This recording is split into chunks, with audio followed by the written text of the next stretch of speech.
안녕하세요. 좋은 아침입니다. 오늘은 창세기 35장에서 37장까지입니다. 자, 35장에서는 무너진 가문을 하나님께서 어떻게 다시 세워 가시는지를 보여주는 장이라고 할 수 있거든요. 34장에서 야곱의 가정이 완전히 무너진 걸 우리가 봤잖아요. 디나는 강간을 당했고 시므온과 레이는 학살을 저질렀고 야곱은 침묵 속에서 자기 목숨만 걱정했었지 않습니까? 하나님의 이름은 그 어디에도 드러나지 않았었죠. 자, 그런데 35장 1절에서 하나님께서 드디어 야곱에게 말씀을 하십니다.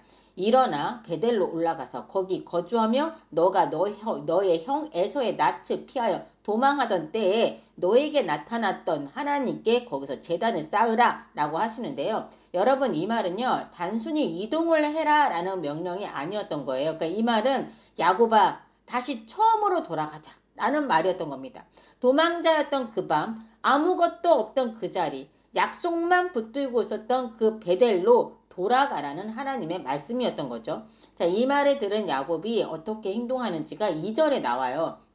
자기 집안 사람과 자기와 함께한 모든 자에게 이르되 너희 중에 있는 이방 신상들을 버리고 자신을 정결하게 하고 너희들의 의복을 바꾸어 입어라. 이렇게 얘기하거든요. 자, 이렇게 얘기한 이유가 3절에 나와 있더라고요. 우리가 일어나 베델로 올라가자. 내 환난 날에 내게 응답하시며 내가 가는 길에 나와 함께 하신 하나님께 내가 거기서 제단을 쌓으려 하노라 라고 정확하게 말하고 있습니다. 저는 이 대목을 보면서 야곱이 이제 완전히 하나님만을 제대로 의지하고 있구나 라는 게 좀 확 느껴졌거든요. 자, 그 어떤 것도 우리들의 마음이 기댈 수 있는 그 어떤 안전장치도 허용하지 않겠다는 거예요. 4절에 보시면 그래서 그들이 자기 손에 있는 모든 이방 신상들과 귀고리들을 야곱에게 주는 장면이 나오거든요.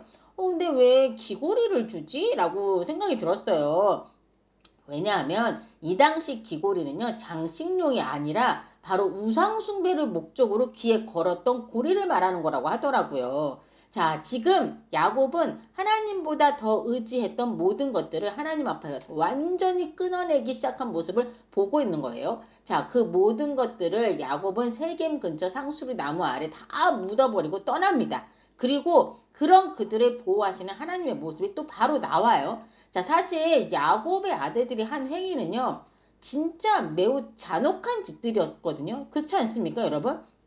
그래서 이 일이 주위 마을들의 소문이 다 났겠죠. 그쵸? 자, 이거는 완전 괘씸해서라도 이들을 가만두지 않는 게 정상이에요. 그쵸? 자, 근데 이들이 야곱네 가족을 두려워하게 하셔서 이들을 추격하는 이들이 없었다라고 말하고 있지 않습니까? 자, 이게 말이 안 되는 거거든요. 예? 이게 한 가정이고 그쪽은 마을이잖아. 여러 마을들이 이 소식을 듣고 쳐들어와서 아작을 내도 될 수 있는 상황인데 안 그렇게 못하게 하신 거예요. 이거는 분명 하나님이 지키신 거고 개입하셨던 걸 분명히 보여주고 있는 거죠.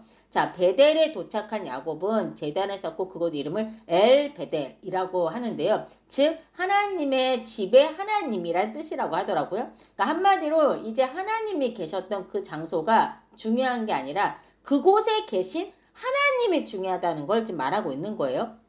이해되셨나요? 하나님이 계셨던 그 장소가 중요한 게 아니라 그곳에 계신 하나님이 중요하다는 걸 말하고 있는 거죠. 자, 특이한 건 8절에 리브가의 유모 두보라의 죽음이 언급되어 있어요. 아니, 리브가는 사실 여러분 야곱과 헤어진 이후 이제 아들을 보냈잖아요. 에서한테서 떼어놓느라고. 야곱과 헤어진 이후 이제 성경에 등장하지 않거든요. 그녀의 죽음조차도 거론이 안 되는데 지금 리브가의 유모 두보라의 죽음을 기록하고 있다는 게 좀 의아했어요. 저는 좀 제가 찾아보니까 어떤 목사님이 기독교 신문에 기재해 놓으셨더라고요. 그러니까 드보라는 리브가의 유모였잖아요. 그쵸? 리브가가 시집 올 때 같이 따라온 유모였거든요. 그래서 에서와 야곱이 태어났을 때 이 아이들에게 젖을 먹이며 돌본 어머니와 같은 존재였거든요. 근데 마틴 루터도 드보라가 생전에 어머니 리브가의 사랑을 받았던 이 야곱을 정성껏 섬겨주고 돌봐줬다. 그리고 그에게 조언을 해주면서 가정일을 감독하며 종종 야곱이 힘들고 어려운 일이 있을 때 그를 상담하고 위로해 주었던 지혜롭고 경건한 여자 갈린이었다라고 이렇게 말했었다라고 하더라고요. 그 목사님이 거기에 이제 그 기독교 신문에 딱 이렇게 기자를 해놨더라고요. 마틴 루터의 말이라고 하면서. 자, 아까 한마디로 리브가가 드보라를 야곱에게 보냈던 거예요. 야곱이 이제 저쪽에서 이제 아이들을 많이 낳고 지내니까 또 그 궁금했겠죠. 우리 야곱이 어떻게 지내는지. 그래서 보낸 거죠. 보냈고, 그래서 이 드보라가 그 야곱 가정과 함께 지냈고, 베델로 올라올 때도 함께 했다가, 여기서 죽음을 맞이해서 야곱이 베델 아래 상수리 나무에 장사 지내준 거고, 그 이름을 알론 바굿이라고 불렀다고 성경은 말하고 있어요. 이 뜻이 탄식의 상수리 나무라는 뜻이라고 하더라고요. 그러니까 야곱의 그 슬픈 마음이 고스란히 들어가 있지 않나라는 생각이 드는 거죠. 그러니까 야곱이 의지했던, 야곱을 돌봐주고 엄마와 같은 존재였던 드보라. 그러니까 야곱에게는 의지할 수 있는 곳이 드보라였을 수 있었겠죠. 그러니까 육체적으로는 드보라. 그리고 하나님을 이제 나중에는 계속 의지하게 되지 않습니까? 이제 그런 존재가 지금 죽은 거예요. 그래서 이 대목을 여기다 적어놨다라는 생각이 들더라고요. 자, 이후 그러니까 지금 이 대목에서 우리가 야곱이 모든 걸 다 자기네들이 의지하던 걸 다 이제 버렸잖아요. 이제 야곱이 마지막으로 의지했던 드보라마저 이제 죽음에 이르게 된 거죠. 그러니까 야곱은 지금 누구만 의지할 수 있어? 하나님만 온전히 의지할 수 있다라는 걸 지금 보여주기 위해서 이게 들어가지 않았나라는 생각이 들었어요. 자, 이후 9절부터 15절까지는 우리 하나님의 그 야곱을 향한 축복의 메시지가 잘 나오고 있고, 16절에서는 또다시 슬픈 소식이 들려옵니다. 여러분, 바로 라헬이 요셉의 동생을 낳다가 사망하는 사건이 발생된 거예요. 라헬이 요셉의 동생 베냐민을 낳다가 죽자 야곱은 자신이 사랑하던 아내를 잃은 내용과 함께 또 그런 내용이 적혀 있고, 그리고 루벤이 라헬의 몸종이자 아버지의 첩인 빌하 동침하는 죄를 짓게 된 내용이 또 기록되어 있어요. 이거는요, 여러분, 단순한 성범죄가 아니라 아버지의 권위에 대한 도전이며 그 가정의 질서를 해치고 언약 구조를 무너뜨리는 아주 심각한 사건이었던 거죠.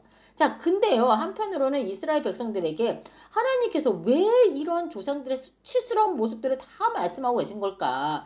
이런 건 굳이 드러내지 않아도 되는 거 아닌가 하는 생각이 들었거든요. 자, 이것 또한 하나님의 명백한 의도가 있었던 건데요. 그건 바로 이스라엘 너희는 위대한 민족이어서 정말 괜찮은 민족이어서 선택된 것이 아니다. 무너진 민족임에도 불구하고 하나님이 언약을 포기하지 않으셨기 때문에 존재하는 거다라는 걸 말씀하시기 위한 거였던 거죠. 자, 이후 야곱의 4명의 처에게서 낳은 아들의 이름들이 다 기록되어지고 있고, 그 다음에 이제 이삭이 나이가 180세가 되어서 죽어서 에서와 야곱이 함께 그를 장사하는 장면으로 이제 35장이 막을 내립니다. 자, 이제 아브라함부터 해서 이삭까지 다 사망했어요. 자, 그럼 이제 야곱의 스토리가 나오겠네요. 그쵸? 네. 자, 근데 36장은 뜬금없이 에서의 족보에 대해서 쫙 얘기하고 있어요. 그냥 다 에서의 자손들의 이야기들이라고 보시면 되거든요. 아니, 이걸 왜 이렇게 자세하게 적은 거지? 라는 의문이 들더라고요. 그런데 여러분, 이 족보는 단순한 정보가 아니라 이스라엘 백성에게 주신 매우 중요한 신앙 교육이었다고 하더라고요. 근데 왜냐하면 이 말씀을 처음 들었던 이스라엘은 이미 선택받은 백성이었고, 그 하나님의 백성이라는 그 정체성을 계속 심어주고 있었잖아요. 우리 창세기부터 계속. 자, 그래서 하나님은 그들에게 선택의 의미를 정확하게 가르치셔야 했던 거예요. 창세기 36장에서 하나님은 에서를 버리지 않으셨음을 분명히 보여주고 있는 겁니다. 에서에게도 민족을 주셨고 땅을 주셨고 왕들까지 주시는 장면이 다 나오고 있거든요. 자, 눈에 보이는 성공만 보면요, 에서는 야곱보다 훨씬 안정적이고 강한 길을 걸어가고 있었던 거예요. 하지만 하나님은 여기서 한 가지를 분명히 하고 계신 게 뭐냐면, 구원의 이야기는 야곱의 한 줄기로 이어진다는 겁니다. 자, 이 말은 에서가 실패자라는 뜻이 아니에요. 다만 하나님은 모든 인생을 다 쓰시지만 모든 인생을 같은 방향으로 쓰시지는 않으신다는 거죠. 그래서 이 족보는 이스라엘에게 어떤 의미냐 하면, 너희가 선택된 이유는 잘나서가 아니다. 도덕적으로 우수해서도 아니다. 오직 내 구원의 이야기를 맡기기 위함인 거다. 즉, 선택은 특권이 아니라 책임이다라는 걸 말씀하고 계신 거였던 거죠. 자, 그런데 문제는 이스라엘이 훗날 이 말씀을 좀 오해했던 거예요, 여러분. 여러분 아시죠? 이스라엘은요, 자신들만이 선택된 민족이다라는 그 우월감에 사로잡힌 민족이 되지 않습니까? 그 결과 형제 민족이었던 이 에돔, 즉 에서의 후손을 업신여기고 멸시하기까지 하게 되거든요. 하지만 하나님은 분명히 지금 말씀하시기를 에서 역시 하나님이 세우신 민족이었다라고 지금 말씀하고 계신 겁니다. 그래서 이스라엘이 에돔을 교만하게 대했을 때 하나님은 선지자들을 통해서 이스라엘을 책망하시게 하시거든요. 자, 그럼에도 이스라엘은 끝까지 자기 의에 빠지게 되고 율법을 자랑으로 삼았고 하나님 앞에서 겸손을 잃어버리게 되지 않습니까? 그래서 창세기 36장은 이스라엘에게 주신 말씀이자 동시에 경고의 말씀이기도 한 거예요. 그러니까 하나님은 애초에 창세기부터 계속 말씀하고 있었던 거예요. 이들이 어떻게 갈지 아셨기 때문에 계속 이런 얘기들을 계속 심어주고 계신 겁니다. 자, 선택은 자랑이 아니다. 선택은 부담이고 사명이다. 라는 거죠. 자, 이 말씀을 바르게 이해할 때 이스라엘은 하나님의 도구가 되는 거고 이 말씀을 오해했을 때 이스라엘은 스스로 무너지게 되는 거죠. 사실 이거는 오늘 우리에게도 같은 질문을 하시는 것처럼 느껴지더라고요. 나는 하나님의 선택을 자랑으로 붙들고 있는가? 아니면 책임으로 살아가고 있는가? 이 질문을 우리가 스스로 해봐야 하지 않을까라는 생각이 들었습니다. 자, 이제 37장으로 넘어가 보도록 할게요. 37장 2절에 보시면 야곱의 족보는 이러하니라 라고 시작을 해요.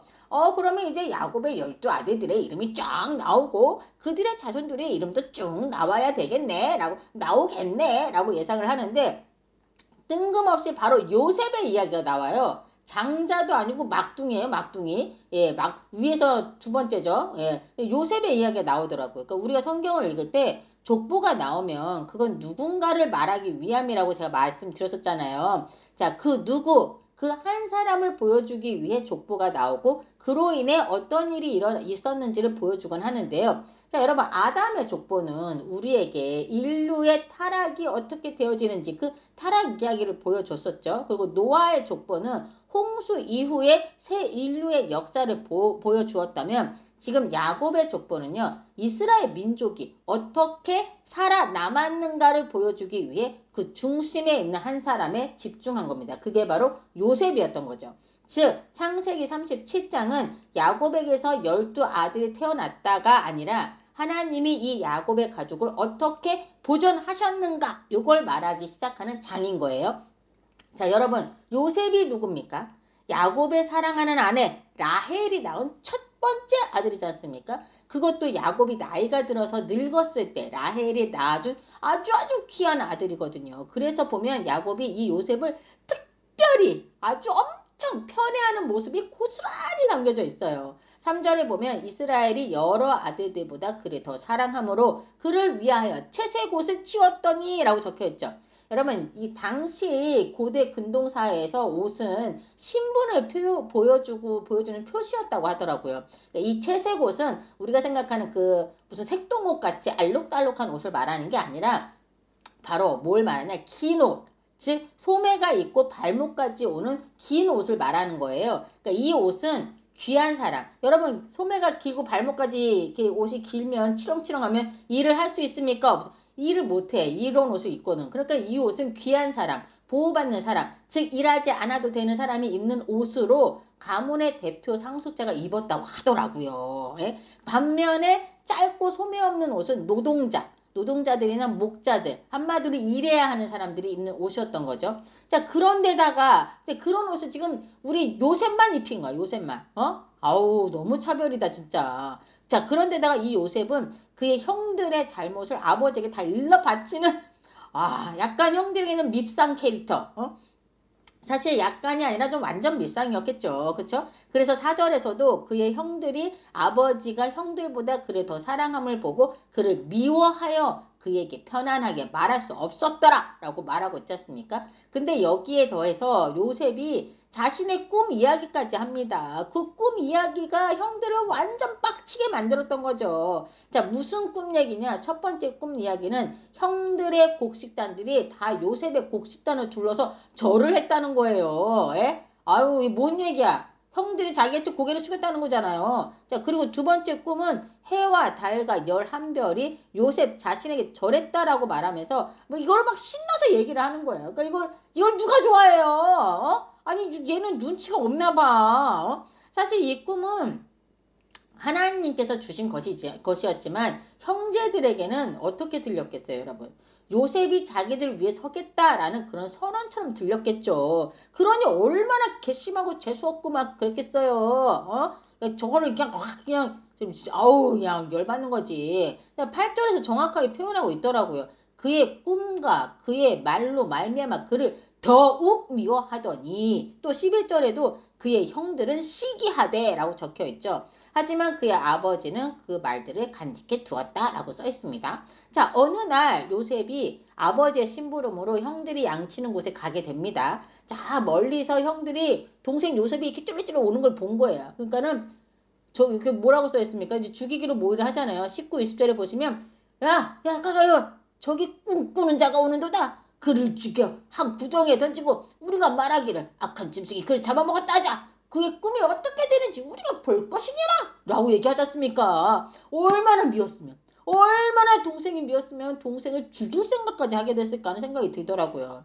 형제들은 동생 요셉을 죽이려 했지만 그래도 장남 루벤은 그래도 요셉을 보호하려고 했더라고요. 그래서 다행히 죽이지는 않고 산채로 구덩이에 던져버리거든요. 자, 루벤은 어쨌든 나중에는 요셉을 구덩이에서 건져서 아버지께 무사히 보내야겠다라고 생각을 했던 거예요. 자, 구덩이에 던져진 요셉은 형들의 이름을 불러가면서 살려달라고 했을 거예요. 레이야, 유다야, 나좀 꺼내줘. 얼마나 울면서 소리 지르면서 살려달라고 했겠어요. 울부짖으면서. 근데 이들은요, 요셉이 그렇게 울부짖는 소리에도 아랑곳없이 자기네들끼리 둘러앉아서 음식을 먹고 있었다라고 써있죠, 여러분. 이게 가능한 건가? 얼마나 미웠으면 저럴까? 자, 그러다가 그들이 둘러앉아서 음식을 먹는데 요셉이 소리를 지르고 울고 불고 하든지 신경도 안 써. 그리고 자기네들이 둘러앉아서 음식을 먹다가 눈에 들어서 이렇게 보니까 저쪽에 한 무리에 이렇게 상인들이 지나가는 걸 본 거예요. 그러자 유다가 형제들에게 저기 우리가 내 말 좀 들어봐.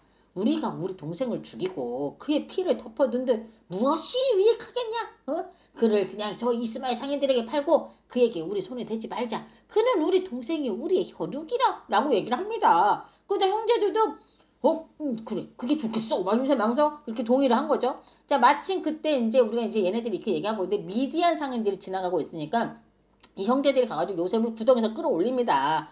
끌어올려가지고 은 20에 요셉을 팔아버리는데요.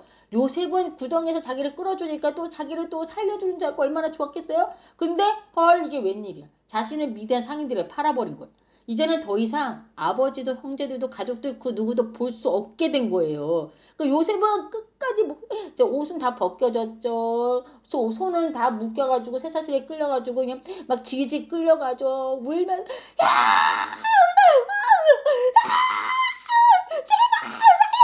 얼마나 그렇게 해서 얼마나 정말 끌려가는데 소리치면서 울었을 것 같지 않습니까, 여러분? 자, 이후에 루벤이 어디 갔다 왔는지 돌아온 거예요. 와서 보니까 애가 없는 거야. 그러니까 막 애가 없어졌다고 난리가 났죠. 그러니까 형제들이 와서 사실은 이렇게 됐다라고 얘기를 했겠죠. 루벤이 아마 난리가 났을 겁니다. 옷을 찢고 아마 난리가 났을 거예요. 너희가 어떻게 이렇게 했냐고 하면 아마 질책을 했을 거예요. 자, 어쨌든 일은 벌어졌죠. 그래서 형제들은 요셉의 채색 옷에 순념소를 죽여서 그 피를 옷에다 막 묻힙니다. 그리고 아버지께 가져가서 이 옷이 아버지 이 옷을 보십시오. 이거 혹시 요셉의 옷이 아닙니까? 그래서 아버지에게 보라고 해요. 그리고서는 분명 그가 동물에 찢겨 죽을 것 같습니다. 라고 얘기를 해주죠. 예? 야, 이 야곱이 요셉으로 인해서 이걸 보고 얼마나 슬픔에 잠겨서 울면서 난리가 났겠죠. 이 야곱이 요셉으로 해서 오래도록 슬픔에서 헤어나오지를 못했다라고 써있는데요. 그의 모든 자녀들이 위로를 해도 그 위로가 전혀 통하지 않았던 거예요. 형들은 이 아버지의 모습을 보고 굉장히 후회하지 않았을까라는 생각이 들더라고요. 우리가 무슨 짓을 한 건가? 이걸 어떻게 하면 좋나 막 후회를 했을 것 같더라고요. 그리고 우리의 요셉은 애굽에서 바로의 신하 친위대장인 보디발에게 노예로 팔리는 장면으로 37장이 막을 내립니다. 자, 이제 요셉은 어떻게 될 것인가? 그리고 이 이스라엘의 가족들은 어떻게 될 것인가? 그걸 우리가 내일 한번 같이 보도록 하겠습니다. 이 시간 함께 기도하고 마칠게요. 하나님, 사람의 인생살이의 모습은 이렇듯 연약하고 시기와 상처 속에서 서로 뒤엉켜 있는 모습을 우리가 봅니다. 하지만 이런 상황 속에서도 주님은 우리와 함께 하심을 믿습니다. 우리가 다 이해되고 납득이 되는 상황은 아닐지라도 주님의 섭리를 신뢰하며 나아가길 원합니다. 항상 함께 해주실 줄 믿으며 이 모든 말씀 우리 주 예수 그리스도의 이름으로 기도드립니다. 아멘.